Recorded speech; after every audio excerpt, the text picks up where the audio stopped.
In this video, we'll learn how to handle events that occur when the user interacts with our website or our web application.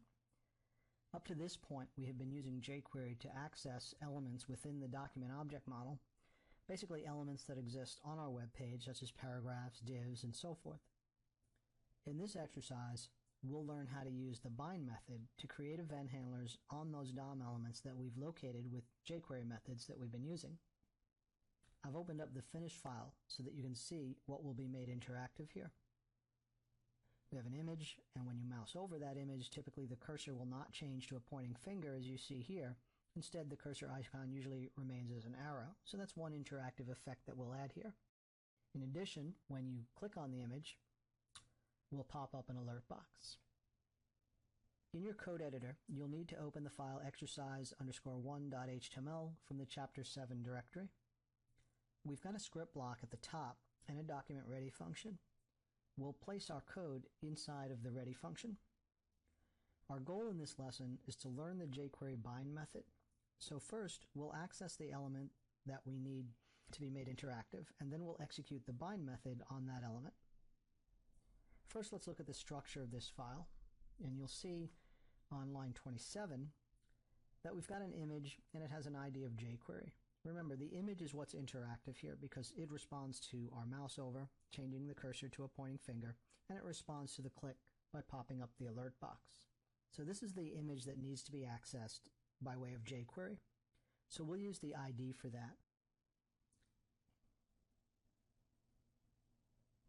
We'll invoke the jQuery method and pass to it the div denoted by the pound symbol, using quotes, of course. So we've now used jQuery to access this image, and we want to add an event handler to the image. So if you've done any JavaScript coding or any object-oriented scripting languages, you might be familiar with this function called the add event listener. And that's essentially what the bind method is going to do. It's going to bind this to an event handler function, or alternatively, allow us to write this function inline into the bind method. So we call on the bind method, and inside we indicate two things: the event that we're trying to bind to, followed by the function we want to execute when the event takes place. So we're going to start by changing the cursor from the arrow to the pointing finger, and we've determined that we want that to take place on the mouse over event. So that's the first argument to the bind method. What event are we binding to? The second argument is the function. We're going to write a function within a set of curly braces. We're going to take the current object, the object we found with jQuery, the image whose ID is jQuery, and we can access that through another jQuery, but we just pass it this, meaning this object, the one that we're currently inside of, due to our jQuery command. And then we invoke the CSS method that we've used before, and the property that we want to change or set here is the cursor. And the value of that property is the pointer. And then I'll just go ahead and tighten up some of these closing braces, and then we can save and test this file in the browser. And you should see, if you mouse out to the right of the graphic, that you have the arrow cursor. Now if you move your cursor onto the image, you see the cursor change to the pointing finger. To handle the click of the image, we have a couple of options. We could highlight all this code, and we'll go ahead and do that. We'll copy it and paste it directly below, and then you can think about the modifications you'd have to make to this code. So for example, we're still looking at the jQuery image, so there's nothing to change there. But we don't want to listen for the mouse over event. On this one, we want to listen for the click event. And we want to execute a different piece of code. Instead of just changing some CSS, what we're going to do is pop up an alert box that says the URL for jQuery is, and then point to the jQuery website. And we've got an alert box that says the URL for jQuery is, and now we're going to respond to the click of the image, and you can save and test this file in the browser. And we have the mouse over effect still in place, but now we have the click as well. It's conceivable that you would have many event handlers firing off, occurring on different events of this jQuery image, and this type of code could get tedious. So what we're going to learn next is a shortcut technique. So we'll do this by modifying all of the existing code. What I'm going to do is delete all the way up to the opening curly brace for our initial mouse over function. So highlight that code and delete it, and then we'll go ahead and start modifying this code. So we still want to bind here, but we're going to replace what goes on inside the bind. So let's delete up to there as well, and we'll start with some different syntax here. We'll start with the curly brace after our initial opening parentheses because we're basically going to put both event handlers here. We're going to put the click event handler, and below it, we're going to put the mouse over event handler. And you may have noticed that they're followed by colons now. And what follows those colons are the event handlers themselves. So a function and then another set of curly braces to indicate what should happen on this event. And we'll go back to our initial alert box that says the URL for jQuery is jQuery.org. Close our parentheses, close our curly brace, and here's where the syntax is a bit familiar from previous exercises. So you may recognize the fact that we need a comma here because we are now responding to both the click and the mouse over. So we're not quite done with this, so we use the comma to move on to the next event handler, which is the function that takes place on mouse over, and that was the CSS changing the cursor property to a pointer.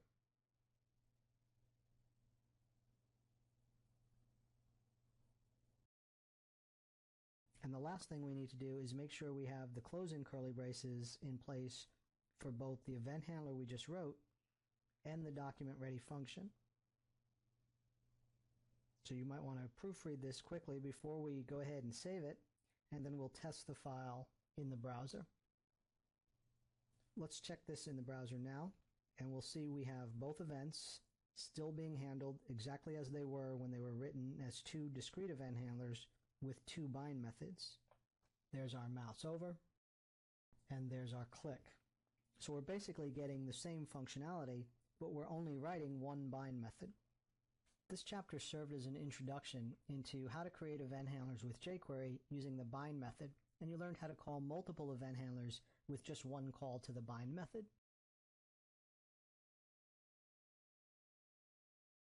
In this video, we're going to learn how to get and use information from user-driven events. What I mean by that is when a user, for example, clicks a button, we can get more information about that event, such as which button did they click, what color was the button, where was the mouse when they clicked it, and so forth. And the reason we're able to do this is because jQuery utilizes an event system, whereby an event object is guaranteed to be passed to any event handler. So if we make an event handler that responds to a click, this event creates an event object, and that event object is guaranteed to give us properties about that event. For example, if it was a keyboard event, that event object would provide us with information such as what key was clicked or pressed on the keyboard. If it was a mouse type event, like a mouse over or a mouse click, we would get additional properties on the event object that tell us things like where the mouse was when the mouse was clicked. In this video, we'll also look at a data method of jQuery, which allows us to pass any type of data we want to one of our document object model elements. We can then access that information later as needed. We'll actually combine both of these techniques within this exercise. I've got the finished file here to show you exactly what we're shooting for in this exercise. You can see that there's a mouse over event on the bowl of rice because the mouse changes from the arrow to the pointing finger. And when we click, we get an alert box. The alert box may seem pretty simple because it just gives us some basic information that tells us some sources of grain. But what we're actually doing here is iterating or looping over an object that we created in JavaScript. And if I click OK, you can see that it continues to loop because it's telling us more information about grains. And as I continue clicking, I continue iterating through the looped object. You'll need to open up exercise_3.html from the Chapter 7 folder for this exercise. If you scroll up to the top, you'll find the script block with the document ready function. You'll see two variables being declared here, the var info and the var grain. The grain variable references an array called food labels, which associates these food items or strings with the string to the right, like name value pairs. And this is the data that we'll use later. You'll also see the jQuery that selects the image that responds to the mouse over by changing the cursor. Place your cursor under the Assign the Data comment. We'll use the jQuery selector to access the element and then assign data to that element. The element we want to assign the data to is the image. And you can see the image on line 61, and you'll see that it has an ID of grain IMG. We'll copy that and we'll use it as our selector. On line 35, where we assign the data, we invoke the jQuery method and pass to it that ID, grain IMG. Next, we'll assign the data with the jQuery data method, and the data that we'll assign to it is the food label array and the grain.food label. The reason that we type grain.food label is because if we go back up to the object grain, you'll see that's the name of the variable, and food label is the name of the array, and that's what we want to assign. We want to assign that array as additional data to this DOM element, the div called grain image, which is the picture of the rice. And then we'll terminate the jQuery statement. Now we want to retrieve the data that we've just assigned. So locate the getTheData comment, and we'll begin another jQuery function to an image tag whose ID is grain IMG.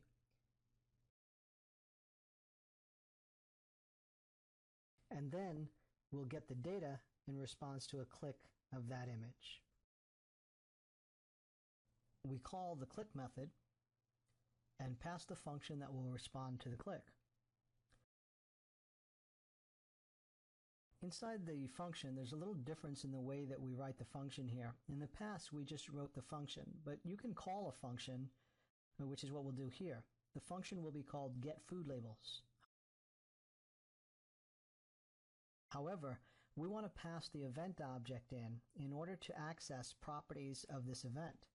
So we need to pass that event object into the function that we're going to call.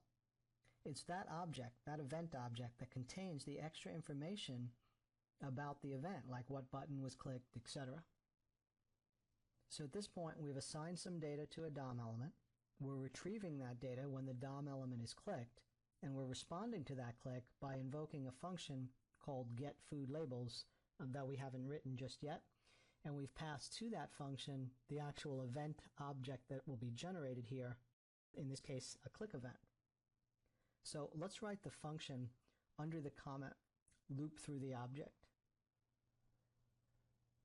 We'll write the function and make sure that the name matches the name that you referenced earlier, getFoodLabels, and be sure to pass the event object to the getFoodLabels function.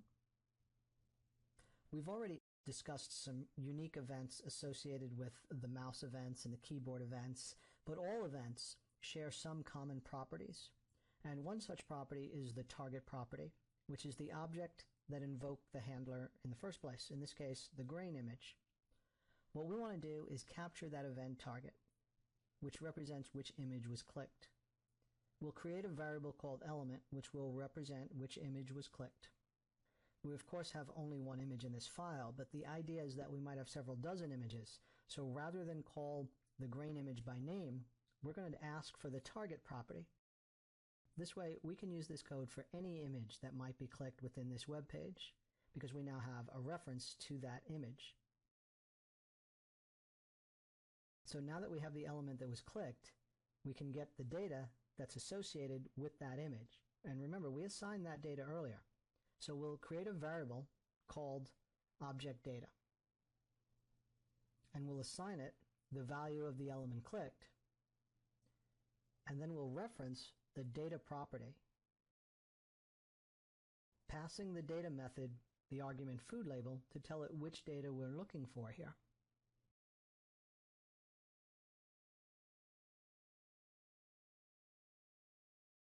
The data method could have passed a simple string, but we haven't passed it a simple string. We've passed it an array of strings, which we now need to loop through.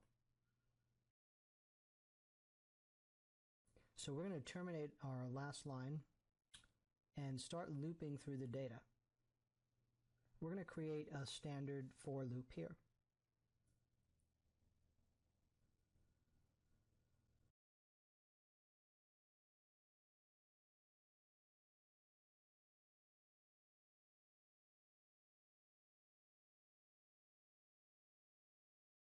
create an alert box that says sources of grain include, and then we'll concatenate that with the data that we're looping through, which is the food label, and obj data, which is the variable that stores that food label, and then we want the particular food product. So there's your name value pair in the food labels array, and what we're trying to access is those food labels. So it's .food.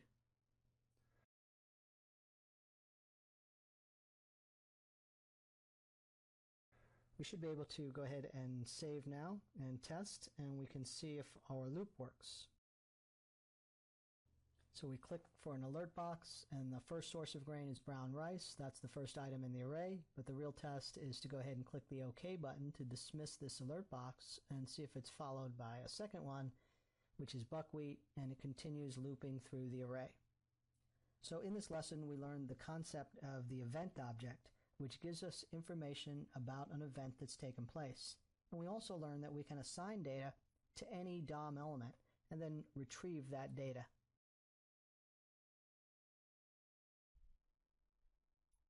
In this video, we'll discover how we can write code that allows elements on our page to be interactive before these elements are created.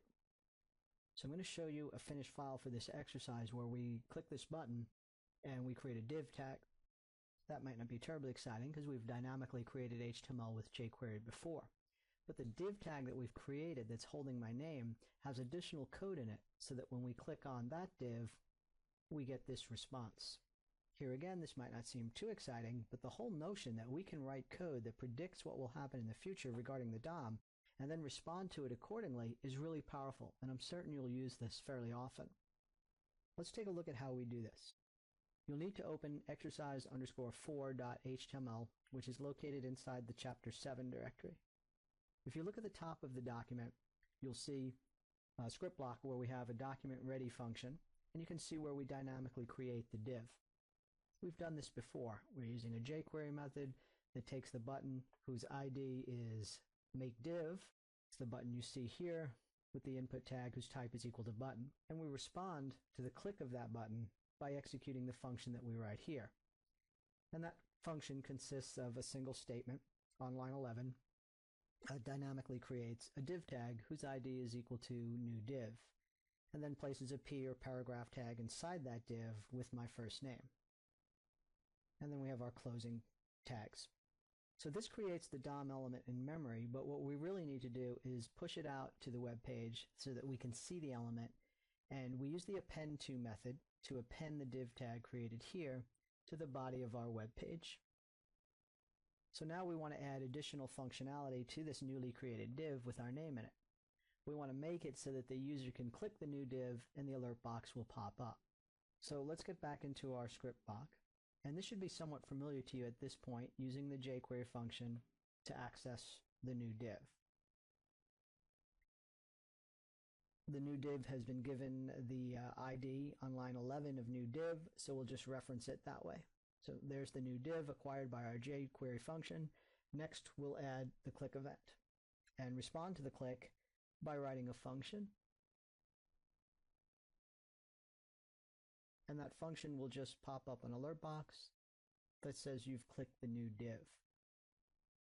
So at this point, we're not doing anything too new. We've accessed DOM elements before and written these functions to respond to any activity with the acquired DOM element. So let's save this file and we'll test it in the browser. Let's click the button that makes the new div. We want to be able to click the new div now with our name in it and see the alert box. So we can see the new div, but there's no pop-up when we click the new div. So let's go back to our code and see why this is happening. Everything seems appropriate according to what we've learned about jQuery so far. We've used the jQuery method to acquire a DOM element and respond to the click, and then we wrote a function. However, we're going to need a bit more jQuery here, because remember, when this file is loaded into the browser, the document ready event fires when the entire DOM has been loaded into the browser. And at that point, this div is non-existent. So the div we're referring to here, called new div, simply does not exist in the document object model when the page is loaded. It doesn't exist until the user clicks this button and the div is dynamically created. So with that in mind, it makes sense that we couldn't write code to something that doesn't exist yet. Or could we? That's where jQuery will come into play to give us a hand. So we're going to modify this code a bit to get this to work. So let's begin by selecting the code that we've just written so that we can comment it out.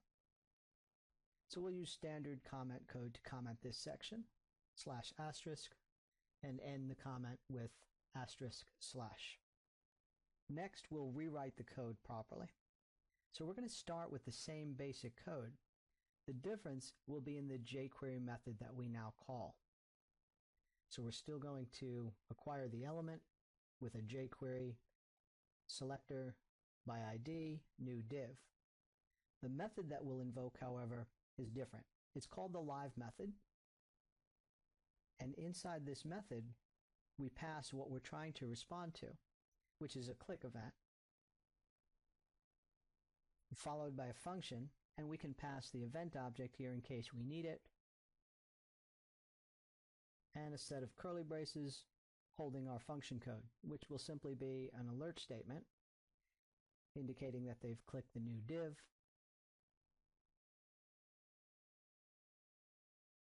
followed by our closing braces.